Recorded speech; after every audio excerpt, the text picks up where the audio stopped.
अपघात होऊन एका व्यक्तीचा मृत्यू झालेला आहे. संबंधित जे पत्कर कुटुंबीय आहे त्यांची आपण सात्वनपर भेट घेतली. काय नेमकं त्या कुटुंबियांनी आपल्यासमोर व्यथा मांडल्याने आपण त्यांना काय आश्वासन दिलं? आज आपण सकाळपासूनच हे बघतो आहे की एक स्त्री तिची मुलगी घेऊन जेव्हा महानगरपालिकेत आल्या होत्या आणि आपल्या लोकप्रतिनिधी आहे किरणताई गामणे यांच्या समवेत त्या तिथे आलेल्या होत्या. ते माझी भेट घेण्यासाठी आल्या होत्या आणि इकडचे जे लोकप्रतिनिधी आहे मुळात ते दीपकजी दातीर असतील, मटालेताई असतील, ह्या सगळ्यांच्या संवेदना ह्या कुटुंबासोबत आहेत. कालही ते येऊन गेले होते आणि सगळ्या लोकप्रतिनिधींचं असं मत होतं की आज दुसराच दिवस होता, त्याच्यामुळे 1-2 दिवसानंतर आपण भेट घेऊ. पण किरणताईंचे मैत्रीपूर्ण संबंध त्यांच्या नंदेशी असल्याकारणाने त्या जेव्हा लहान मुलीला बघितलं त्याच्यामुळे त्यांनी विचारलं कुटुंबाला की आम्ही नगरपालिकेत भेट घेऊ का आयुक्तांची, किंवा कारण त्यांचं जे काही छत्र आहे ते हरपलं आहे. त्यांचे जे अ, पती आहेत ज्यांचा आत्ता अपघाती मृत्यू झालेला आहे, ते खरं तर एका नवीन त्यांच्या व्यवसायाला सुरुवात करत होते आणि अशा परिस्थितीत जेव्हा अचानक अशी घटना घडते तेव्हा एकदम कुटुंबाला आघात होतो. आणि आता पुढे भविष्यात आपल्या मुलीचं कसं होणार, आपलं कसं होणार? त्या ताई शिक्षित असल्याकारणाने त्यांनी असा विचार केला की मी माझ्या मुलीसाठी काहीतरी धडपड करेल आणि त्या हेतूने खरं तर त्या महानगरपालिकेत आल्या.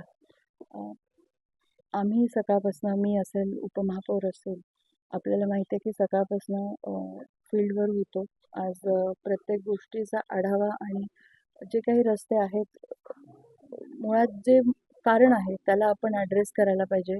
लोकप्रतिनिधी म्हणून, महापौर, उपमहापौर म्हणून जे आमची जबाबदारी आहे ते आम्ही जाणून आहोत आणि नाशिक शहरभर जिथे असे ब्लॅक स्पॉट्स आहे जिथे खड्डे झालेले आहेत, तर सकाळपासून आम्ही ते बुजवतो आहोत. आपणही जाणतात ती गोष्ट. पण जेव्हा अ, दालनामध्ये खरं तर हे कुटुंब गेलं, किरणताई गेल्या, तिथे एक वेगळ्या प्रकारचा अनुभव ह्या सगळ्यांना आला, जो आपल्या कॅमेऱ्यात देखील कैद झाला. काही गोष्टी ज्या लोकप्रतिनिधींनी पाळायच्या असतात, काही गोष्टी संवेदनशीलता ठेवून वागणं असतं. ते आपण खरं तर विसरायला नको, असं माझं ह्या गोष्टीवरती मत आहे. कुटुंबाला आघात झालेला आहे. नक्कीच आयुक्त असतील, आयुक्त देखील तिथे आज विभागीय आयुक्त कार्यालयात बैठक होती म्हणून नाशिक रोडला होत्या आणि अशा परिस्थितीमध्ये तिथे जेव्हा आंदोलनाचा आलेख सगळा होता आणि त्यात हे कुटुंब तिथे उपस्थित होतं, लहान मुलगी देखील होती. तर या प्रसंगी मला असं वाटतं की आयुक्तांशी माझंही बोलणं झालेलं आहे. कुटुंबाला मी सांगितलं आहे, मुलगी सीनियर के-जीत एस्पॅलियर शाळेत आहे. तर एक महापौर म्हणून, एक संस्थाचालक म्हणून मला असं वाटतं मी एस्पॅलियर शाळेशी बोलेन आणि त्या मुलीच्या शिक्षणाची जी जबाबदारी आहे, मी त्यांना सांगितलं आहे की तिचं जे शालेय शिक्षण आहे, ते मी पूर्ण करेन आणि त्याच्यासाठी आपण फी भरू नका. दुसरी गोष्ट, त्यांचं जे काही आपण रुलिंग दिलेलं आहे की आपण आर्थिक मदत करणार आहोत. शिवाय त्या शिकलेल्या आहेत, शिक्षित आहेत, म्हणून मटालेताईंचं असं म्हणणं होतं की आपण त्यांचा एक बायोडेटा मागून त्या के वाघला शिकवत होत्या, तर आपल्या महानगरपालिकेच्या शाळेत जर त्यांना आपल्याला रुजू करून घेता आलं, तर तशी त्यांनी मागणी केली आहे. तर मी लोकप्रतिनिधींना ती मागणी मांडायला सांगितलेली आहे. त्यांचे सगळे एज्युकेशनल क्वालिफिकेशनचे डिटेल्स मागवले आहेत आणि त्या पार्श्वभूमीवरती आपण जे नियमात बसत असेल त्या पद्धतीने या कुटुंबाला सातत्याने आधार देणार. तो खड्डा नेमकं कसला होता? ते काम कोणाचं होतं? कंत्राटदार कोण होतं? ही आपण सगळी काही माहिती ती महापालिकेने मागवली का आणि संबंधित ठेकेदारावरती कारवाई केली जाणार आहे? आपण आत्ता ती माहिती सर्व मागितली. आता मी महापौर कार्यालयात आणि आयुक्तांबरोबर एक चर्चा करणार आहे या विषयावरती. सगळे डिटेल्स मागवण्यात आलेले आहेत.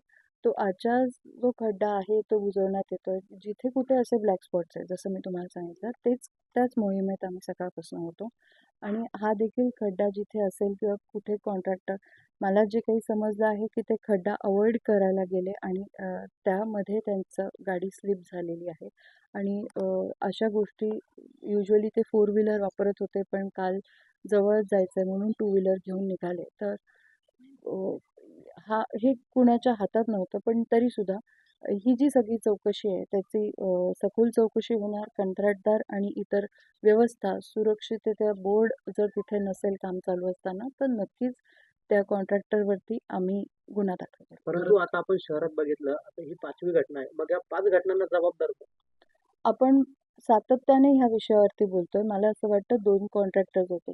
प्रशासकीय काळात दिलेले हे कंत्राट आहे आणि मी आजच पत्र दिलेलं आहे सन्माननीय आयुक्त कुंभमेळा प्राधिकरण आणि विभागीय आयुक्तांना देखील दिले, CP साहेबांना पण देखील दिले. कसं आहे, प्रशासन म्हणून आपण एकत्रित काम करत असताना जर कॉन्ट्रॅक्टर ही जबाबदारी घेत नसेल, त्यांचा जो मी एक कॉन्ट्रॅक्ट बघितला त्याच्यामध्ये पहिली जी आहे ती पेनल्टीची कारवाई आहे, दुसरी जी आहे ती काम सोडायची आहे, म्हणजे हे काम थांबवायची आहे आणि तिसरी जी आहे ती ब्लॅकलिस्टिंगची आहे. तर आता आपण दुसऱ्या टप्प्यावरती आहोत आणि सर्व कॉन्ट्रॅक्टर्सवर आपण दुसऱ्या टप्प्याची कारवाई करत आहोत. त्याचबरोबर मी सगळ्यांना विचारलेलं आहे की जिथे जिथे ट्रॅफिक पोलीस आणि होमगार्डची गरज आहे तिथे ते तैनात आहेत का? कारण ही जबाबदारी प्रशासकीय एकत्रितपणाची आहे. महानगरपालिका असेल, कुंभ प्राधिकरण असेल आणि CP ऑफिस असेल. हे नागरिकांची सुरक्षितता ही पण बघितली पाहिजे, सूचना पण दिल्या पाहिजे.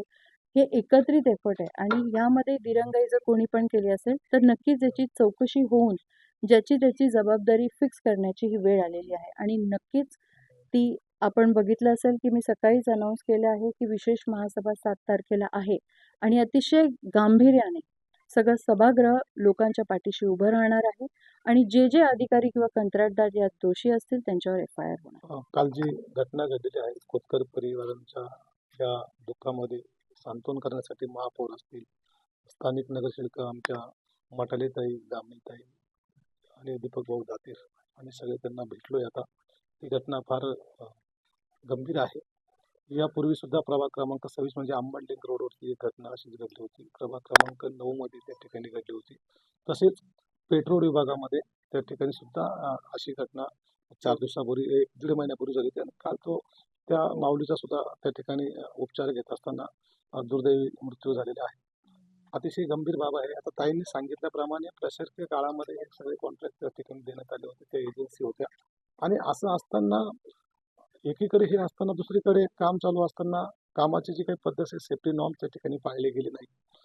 अनेक वेळा लोकप्रतिनिधी, महापौर असतील, आम्ही असेल, अनेक वेळा त्या ठिकाणी व्हिजिट केल्या, स्थानिक लोकप्रतिनिधी असतील व्हिजिट केल्या आणि प्रशासनाच्या निदर्शनाच्या गोष्टी आणून दिल्या. कारण जर सेफ्टी नॉर्म्स त्या ठिकाणी पाळले गेले असते तर मला असं वाटतं येणाऱ्या जाण्यात जी काही रहदारी आहे, ट्रॅफिक आहे, नागरिकांनी त्याची मदत झाली असती.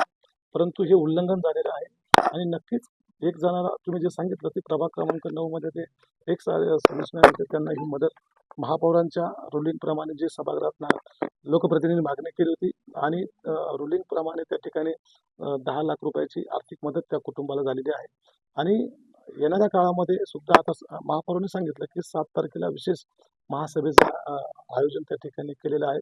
ज्या ज्या ठिकाणी अशा घटना घडत असतील, घडल्या असतील, त्यांच्यावरती सभागृह जे ठरवेल तशी जबाबदारी सुद्धा निश्चित करण्यात येईल आणि ह्या घटनांमध्ये जे काही दुर्दैवी अपघाती मृत्यू झालेला आहे, नक्कीच त्यांना नाशिक महानगरपालिकेतर्फे जी काय आहे ती योग्य ती मदत मिळेल.